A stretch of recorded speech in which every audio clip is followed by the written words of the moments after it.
Guys, eto na naman ako. Welcome sa panibagong video. In-upload ko na ito dati pero i-re-upload ko lang kasi ginamitan ko ito ng music.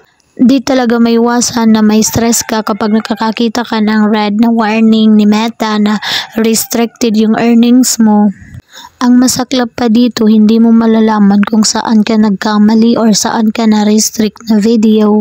Hindi ka niyan sasabihan ni Meta, palaisipan yan sa'yo. Kaya guys, kung gusto mong pumasok sa pagiging content creator, kailangan talaga gumawa ka ng sariling videos.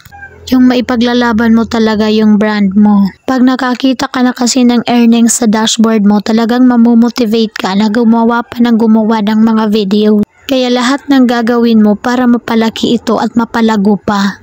Pero sabi nga, huwag kang magmadali, ibibigay yan sa'yo in the right time.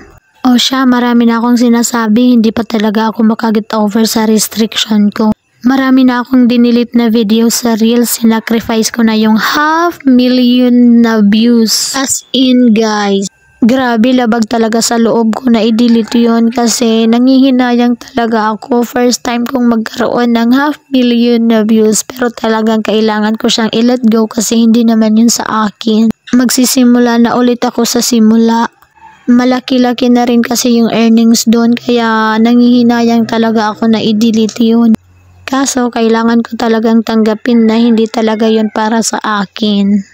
As in, nakukuha ko na yung kiliti ng algorithm na napapakalat na niya yung mga videos ko. Malalaman mo na friend na kayo ni algorithm kasi nare-reach na niya yung mga hindi mo followers. Unti-unti ko na tuloy napapatunayan na yung mga hindi mo pa kilala, yun pa talaga yung mga solid supporters mo. Kaya nga nangihinayang akong pakawalan sila. Pero ika nga, mas maganda ang plano ni Lord kaysa sa mga plano ko.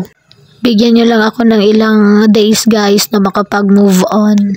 Kasi nag-expect na ako na makaka-payout na ako next month kasi lampas na talaga siya sa $25 guys. Panandali, ang saya lang pala yung naramdaman ko. Akala ko yun na yung magiging routine sa account ko. Wala talagang permanent. Dapat talaga tapat ka kay Meta kasi in the end, mabubuko ka talaga niya kapag linoloko mo siya. Hindi ka pa niyan sasabihan kung saan ka nagkamali. Talaga magmumuni-muni ka kung ano ang mga ginawa mo nung nakaraan.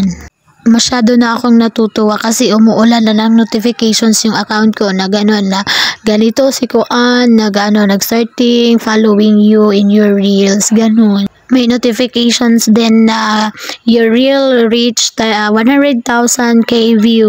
Hindi ko lang siya maipost kasi hindi naman yung sa akin yung video. Nag-content experiment kasi ako. Kung sarili kong mga videos, masyadong mababa yung views, umaabot lang siya ng 300 to 500. Nakakakita din kasi ako sa ibang content creator na nagda-download sila ng ibang videos sa ibang platform. Kaya sabi ko sa sarili ko, gayahin ko nga. Yun, nagtry ako ng isang beses, nag-download ako sa YouTube ng mga videos, tapos in-edit ko sa CapCut, tapos in-upload ko sa Facebook account ko.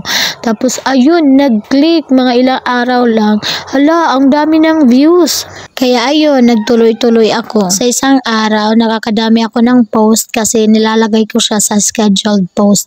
Kahit ako hindi naka-online, basta naka-scheduled post siya, magpo-post na yan agad. Magsiset ka lang ng date and time kung anong oras or anong araw mo siya gustong i-post. O siya, pag-usapan na po natin yung nasa video.